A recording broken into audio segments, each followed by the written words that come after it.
ಈ ಸರ್ಕಾರ ಬಂದ ದಿನಗಳಿಂದ ಇವತ್ತು ಪರಿಸ್ಥಿತಿ ಸುಧಾರಿಸುತ್ತೆ, ನಾಳೆ ಪರಿಸ್ಥಿತಿ ಸುಧಾರಿಸುತ್ತೆ ಅಂತೇಳಿ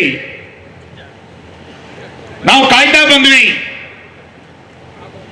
ನಾನು 2004ರಿಂದ ವಿಧಾನಸಭೆಗೆ ಹೋಗ್ತಾ ಇದ್ದೇನೆ. 16 ಜನ ಮಂತ್ರಿಗಳನ್ನ ಬೇರೆ ಬೇರೆ ಆಡಳಿತದಲ್ಲಿ ನೋಡಿದ್ದೇನೆ. 100 ಜನ ಅಧಿಕಾರಿಗಳನ್ನ ಕಾರ್ಕಳದ ಅಭಿವೃದ್ಧಿ ಆಗಬೇಕು ಅಂತೇಳಿ ಭೇಟಿ ಮಾಡಿದ್ದೇನೆ. ಆದ್ರೆ ಇಂಥ ಒಂದು ಕೆಟ್ಟ ಪರಿಸ್ಥಿತಿ ಯಾವ ಕಾಲಖಂಡದಲ್ಲೂ ಕೂಡ ನಾನು ನೋಡಲಿಲ್ಲ. ಒಂದು ಅಭಿವೃದ್ಧಿಯನ್ನ ಮಾಡಬೇಕು ಅಂತಾದ್ರೆ 16 ಬಾರಿ ಕಚೇರಿಗೆ ಅಲ್ಲಿದ್ರೂ ಕೂಡ ಉಪಯೋಗ ಇಲ್ಲ. ಯಾವ ಮಂತ್ರಿಗಳ ಬಳಿ ಮನವಿಗಳನ್ನ ಇಟ್ಕೊಂಡು ಹೋದ್ರೂ ಕೂಡ ಪೂರಕವಾದಂತಹ ಸ್ಪಂದನೆಗಳಿಲ್ಲ. ಮುಖ್ಯಮಂತ್ರಿಗಳ ಬಳಿ ಹೋಗಿ ಹೇಳಿದ್ರೆ ಉಡಾಫೆಯ ಉತ್ತರಗಳು. ಜನಪರವಾಗಿ ಯಾವ ಯೋಜನೆಗಳನ್ನ ಸರ್ಕಾರ ಮಾಡಬೇಕಾಗಿತ್ತು ಆ ಒಂದು ಯೋಜನೆಯನ್ನ ಈ ಸರ್ಕಾರ ಜಾರಿಗೆ ತರಲಿಲ್ಲ. ಇವತ್ತು ಈ ಪ್ರತಿಭಟನೆಯಲ್ಲಿ ಬಹಳ ದೊಡ್ಡ ಪ್ರಮಾಣದಲ್ಲಿ ನಾನು ಮುಖ್ಯಮಂತ್ರಿಗಳಿಗೆ ಆಗ್ರಹ ಮಾಡ್ತೇನೆ. ರಾಜ್ಯದಲ್ಲಿರುವಂತಹ ಕಾಂಗ್ರೆಸ್ಸಿನ ಸರ್ಕಾರ ಕರಾವಳಿ ವಿರೋಧಿ ಸರ್ಕಾರ. ಇದು ಕರಾವಳಿ ಜನರಿಗೆ ಮೋಸವನ್ನು ಮಾಡ್ತಾ ಇದೆ. 2 ವರ್ಷದಲ್ಲಿ ಮಂಗಳೂರು, ಉಡುಪಿ, ಉತ್ತರ ಕನ್ನಡ ಜಿಲ್ಲೆಗಳಿಗೆ ₹1 ಅನುದಾನಗಳನ್ನ ಕೊಡಲಿಲ್ಲ ನೀವು. ಚುನಾವಣೆ ಬಂದಾಗ ನಾರಾಯಣಗುರ ಅಭಿವೃದ್ಧಿ ನಿಗಮ ಮಾಡ್ತವೆ, ಬಂಟರ ಅಭಿವೃದ್ಧಿ ನಿಗಮವನ್ನು ಮಾಡ್ತವೆ, ಕಿಂಡಿ ಅಣೆಕಟ್ಟುಗಳನ್ನು ಮಾಡ್ತವೆ, ರಾಷ್ಟ್ರೀಯ ಹೆದ್ದಾರಿಗಳನ್ನು ಮಾಡ್ತಾರೆ ಅಂತೇಳಿ ಪುಂಖಾನುಪುಂಖವಾಗಿ ಭಾಷಣಗಳನ್ನು ಮಾಡಿದ್ರಿ. ಈ ಸರ್ಕಾರ ಬಂದ ನಂತರ 3 ಬಜೆಟ್ಗಳಾಯಿತು.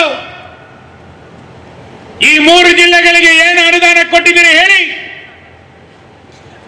ಯಾಕೆ ನಮ್ಮ 3 ಜಿಲ್ಲೆಯ ಜನ ಕರ್ನಾಟಕ ರಾಜ್ಯಕ್ಕೆ ಸೇರಲಿಲ್ವಾ? ನಾವು ಸುಳ್ಯದಿಂದ ಹಿಡಿದು ಕಾರವಾರದ ತನಕ ಈ ಜಿಲ್ಲೆಯ ಜನ ಏನು ಮಾಡಿದ್ದಾರೆ ನಿಮಗೆ? ಯಾಕೆ ನಮ್ಮ 3 ಜಿಲ್ಲೆಗಳನ್ನು ನಿರ್ಲಕ್ಷ್ಯ ಮಾಡಿದಿರಿ?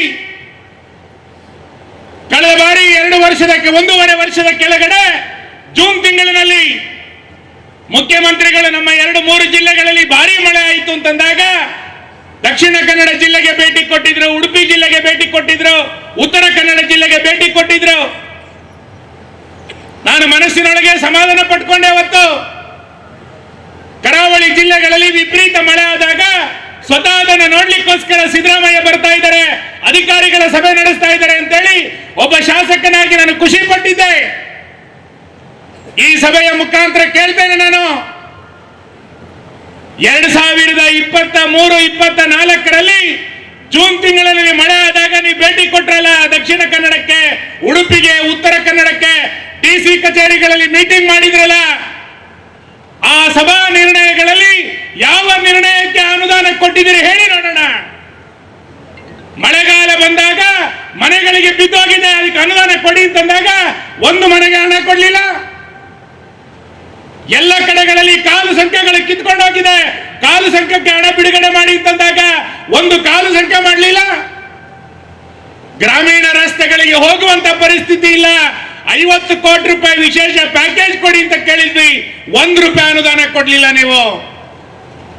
ಒಬ್ಬ ಮುಖ್ಯಮಂತ್ರಿಯೇ ಬಂದು ಭೇಟಿ ಕೊಟ್ಟು ಮೀಟಿಂಗ್ ಮಾಡಿ ಹೋಗಿದ ನಂತರ 1 ಹಣ ಬಿಡುಗಡೆ ಮಾಡೋದಿಲ್ಲ ಅಂತಂದಾಗ ಈ ಸರ್ಕಾರವನ್ನ ಕರಾವಳಿ ವಿರೋಧಿ ಸರ್ಕಾರ ಅಂತ ಕರೀದಲೆ ಬೇರೆ ಏನಂತ ಕರೀಲಿ? ನಾನು ವಿಧಾನಸಭೆಯ ಒಳಗೆ ಪ್ರಸ್ತಾಪ ಮಾಡಿದ್ವಿ. ನಾವು ಕರಾವಳಿ ಜಿಲ್ಲೆಯ ಸಮಸ್ಯೆಗಳೇ ಬೇರೆ, ರಾಜ್ಯದ ಸಮಸ್ಯೆಗಳೇ ಬೇರೆ. ಬೆಂಗಳೂರಿನಲ್ಲಿರುವಂತಹ ಸಮಸ್ಯೆ ಉಡುಪಿಗಿಲ್ಲ, ಯಾವುದೋ ಹುಬ್ಬಳ್ಳಿಯಲ್ಲಿರುವಂತಹ ಬೆಳಗಾವಿನ ಸಮಸ್ಯೆ ದಕ್ಷಿಣ ಕನ್ನಡಕ್ಕೆ ಅನ್ವಯ ಆಗೋದಿಲ್ಲ. 2 ವರ್ಷ ಆಯ್ತು ಸ್ವಾಮಿ, ಮರಳು ಕೊಡ್ತಾ ಇದ್ದೀರಾ ನೀವು? ಲಾರಿ ಮಾಲೀಕರು, ಮರಳು ಗುತ್ತಿಗೆದಾರರು ಸರ್ಕಾರ ಬಂದಾಗ ಪ್ರತಿಭಟನೆಗಳನ್ನು ಮಾಡಿದ್ರೆ ಆ ಲಾರಿಗಳ ಮೇಲೆ ಕೇಸ್ ಹಾಕಿದ್ರೆ ವಿನ ಆ ಮರಳಿನ ಸಮಸ್ಯೆಗೆ ಪರಿಹಾರ ಕೊಡ್ಲಿಲ್ಲ. ಜಲ್ಲಿ ಕಲ್ಲು ಸಿಗ್ತಾ ಇಲ್ಲ, ಕೆಂಪು ಕಲ್ಲು ಸಿಗ್ತಾ ಇಲ್ಲ. ಬಡವ ಮನೆ ಕಟ್ಟಬೇಕು ಅಂತಂದ್ರೆ ಎಲ್ಲ 12,000 13,000ಕ್ಕೆ ಮರಳು ಸಿಗ್ತಾ ಇದೆ ಇವತ್ತು.